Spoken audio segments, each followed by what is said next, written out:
Welcome, FPL managers. The new season is here, and how to start it if I'm not there. FPL Daniel here. Team reveal of game week 1 of the new season 2023-2024. I'm going to go step by step, reveal all of my players, and I'm going to show you all of my dilemmas, so stay tuned and let me know what do you think about my team. Without further ado, let's start fast. Let's do not waste any time. Let's start with my keeper. My keeper is Fabianski. I know what you're thinking. Why, Daniel, you're going there? Because Fabianski is a great keeper. West Ham, I expect for them to go on the up.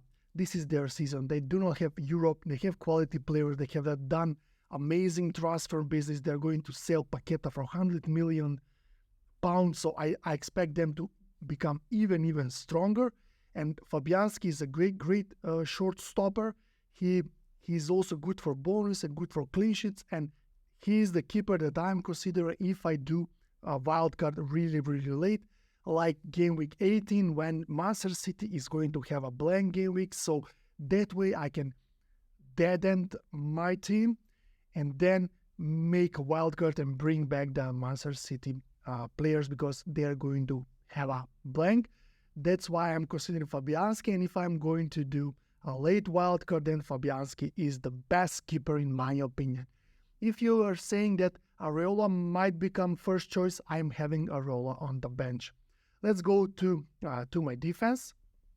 So I have Luke Shaw. I see a lot of people are not having him, but they're forgetting how good he is for bonus and attacking returns. He can do assists, he can score, he can get bonus points. I like his combo features. I can rotate him, so I'm really fun.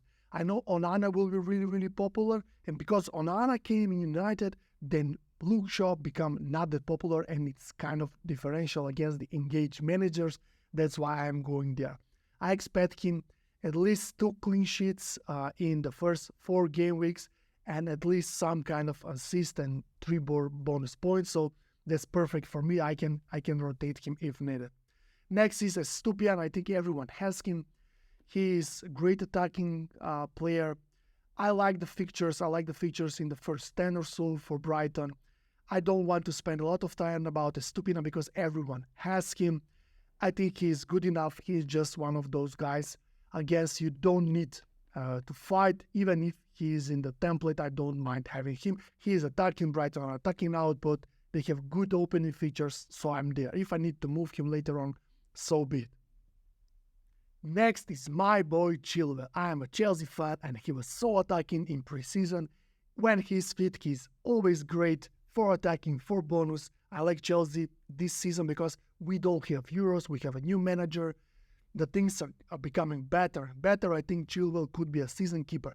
And also, he could stay fit because now we don't have Wednesday, Saturday fixtures. We only play during the weekend for the Premier League, so I'm really happy to have Chilwell. Next to Gabriel, I'm not really certain on this pick.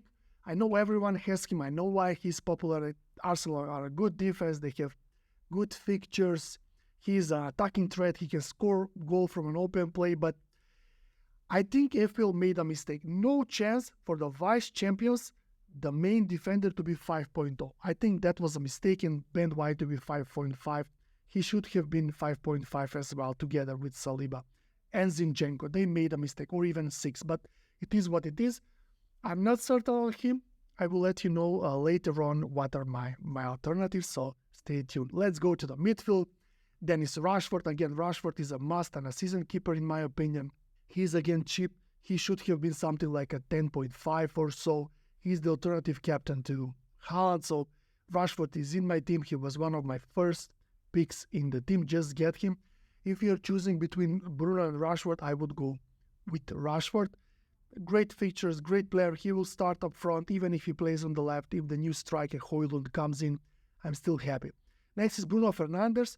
I put Bruno late in my squad after Premier League announced that there will be large added time, large extra time because of the injuries and the faking by the players.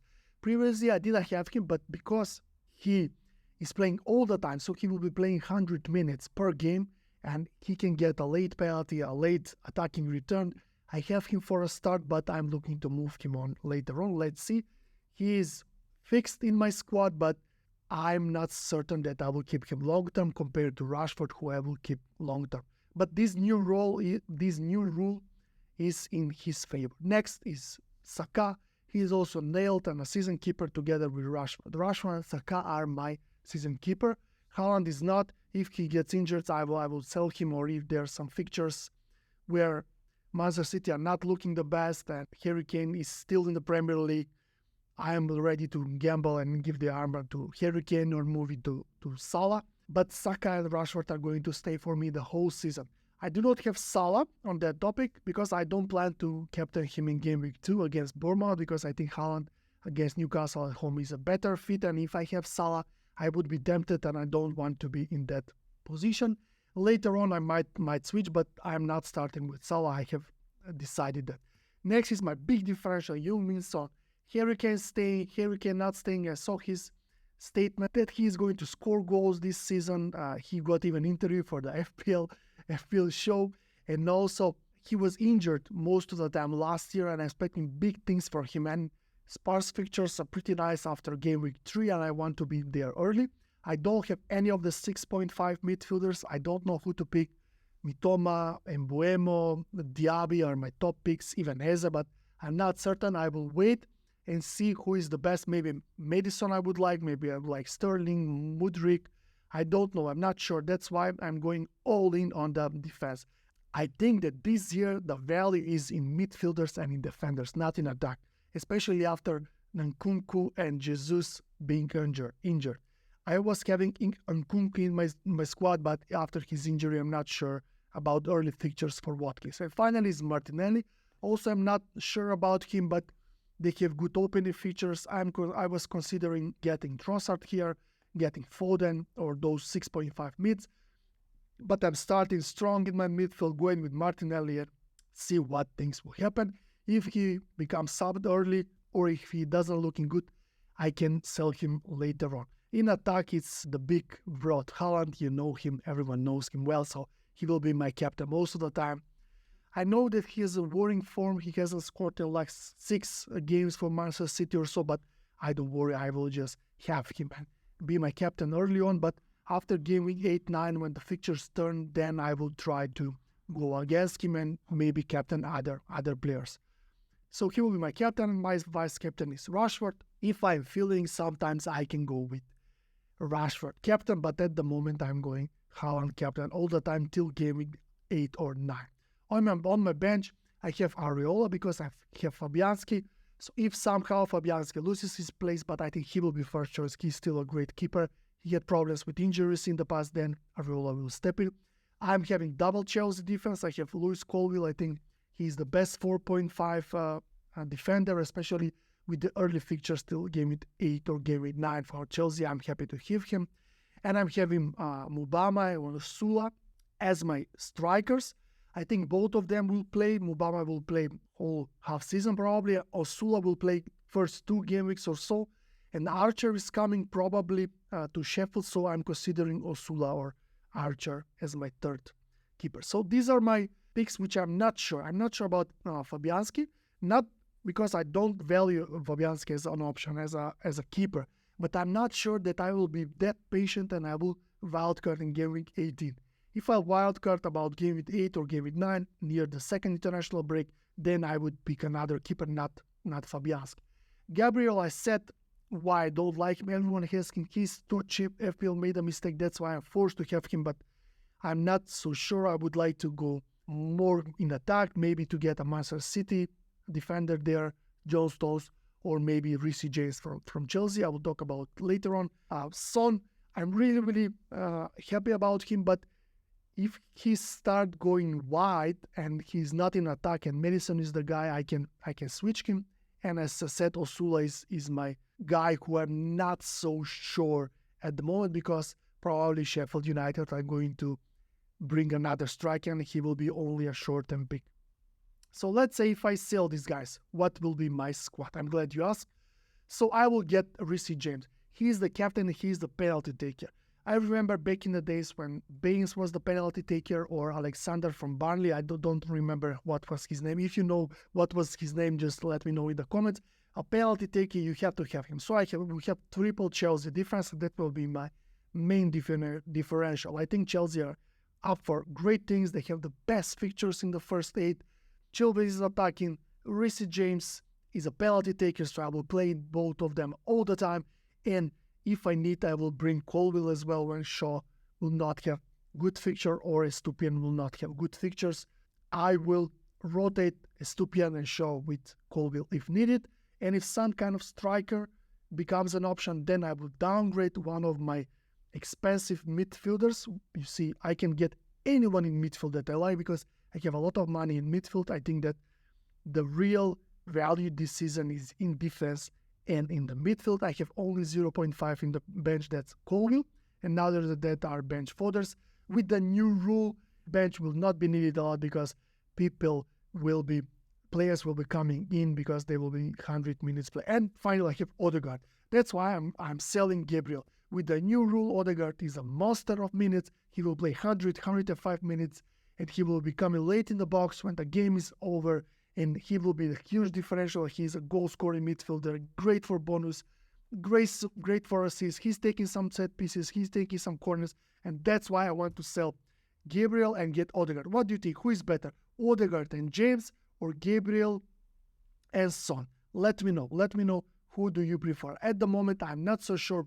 I really like to have Son, and I'm afraid again going against the Gabriel ownership, but at the same time, I really like to have Gabriel. If I do not get Fabianski, then I will get Pickford, because that means I will be wildcarding earlier in game week 8 or 9, and that way I will pick Pickford. It depends. Near the deadline, I will decide how patient I will be with my wildcard, because the second wildcard should be in game week 31 this season. So if I play it late in game week 18, then I can have a flexible squad for the second part of the season and play my second wildcard in game week 31 and would not be forced to play it earlier. That's why I'm considering a late wildcard and having Fabianski, but if not, then I will be having Pickford, and of course I will get Turner as my keeper, because he is 4.0 playing for Forest and he's rotating well with Pickford. And if I get Fabianski, I will have Areola in order to have a keeper all the time. And as I said, the last attacker could be Archer for Sheffield United if he moves to Sheffield United. If not, I will have Usula, because he has a great home fixture and he will start the game week 1, and I can even bench one of my Chelsea boys and play Usula. So let me show you both teams. Let me know, what do you think? Which one do you prefer? Do you prefer the one on the left or the one on the right? So it's basically 4-5-1. I really like this formation for starting. It's really flexible. Whoever becomes a good striker or whoever becomes a good midfielder, I can just downgrade one of my midfield players and upgrade the attack. I think this is the way to go. My defense is set all the time till the second wild card, so I am not planning to make any defensive changes. I don't have any 4.0 defenders. I really like defenders to be my bench fodders, and they, if need, to come in first 11 and not the bench attackers. I will be having this, and if someone emerges, a good striker, a good mid-price midfielder, I am flexible. So let me know, which combination do you prefer? Son and Gabriel or Odegaard and James? And what do you think about the keeper? Is Fabianski better or Pickford better? That was it. Let me know in the comments. Subscribe. I'm going to make team reveals every game week this season, and if I have time, if you like my videos, I will make more videos. So if you like to see more videos to motivate me, just click the like and let me know in the comments which of these teams do you prefer, because I spend a lot of time in making these videos for you. So if you like, I will make more of them. Thank you for that. Thank you for everything. Have a great season. I might change my mind before the deadline. I'm a human, but these are my main dilemmas. Have a great game week and see you in game week 2. Bye.